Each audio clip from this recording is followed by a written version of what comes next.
मंडळी, रामकृष्ण हरी.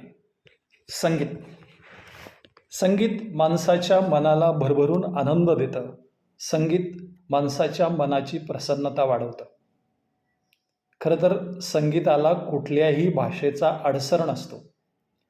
भारतीय शास्त्रीय संगीत आपल्या भारतातच नव्हे तर संपूर्ण जगात अत्यंत मनापासून ऐकलं जातं. त्याचबरोबर अनेक गायक मंडळी हे संगीत वेगवेगळ्या स्टेजवर सादर करत असतात. खरं तर माणसालाच काय, परंतु पक्ष्यांना सुद्धा संगीताची भाषा कळते. आणि म्हणून अनेक वेळा संगीत सादर होत असताना पक्षी, प्राणी त्या संगीतकाराच्या जवळ येऊन बसतात, हे आपल्याला माहिती आहे.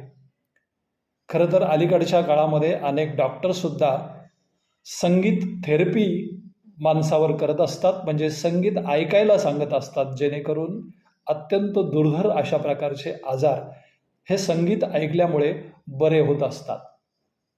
आणि म्हणूनच माणसाने संगीताचा आनंद घेतला पाहिजे. संगीत ही अशी गोष्ट आहे जी सादर करणाऱ्याला आनंद देतेच, परंतु ऐकणाऱ्याला सुद्धा तेवढाच आनंद देत असते. खरं तर संगीत परमेश्वराला सुद्धा खूप आवडतं.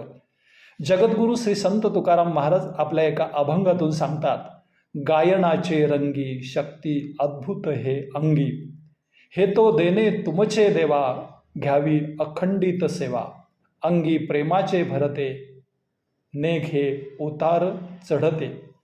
खरं तर या अभंगातून गायनाचं महत्त्व आपल्याला जगद्गुरू श्री संत तुकाराम महाराज सांगतात.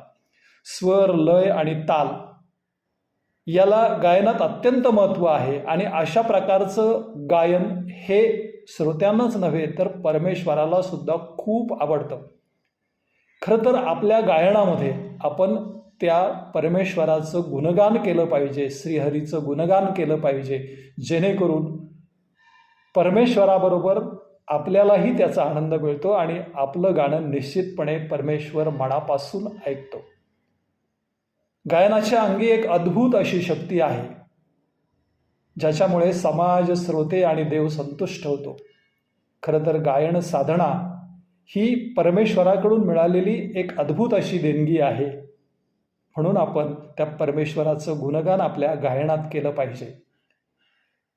परमेश्वराचं गुणगान करताना आपोआप आपल्या अंगामध्ये, आपल्या शरीरामध्ये त्या परमेश्वराविषयी प्रेम, भक्ती निर्माण होते आणि आपण परमेश्वराचं गुण मनापासून गात राहतो आणि यातूनच आपल्याला खरा आनंद मिळतो.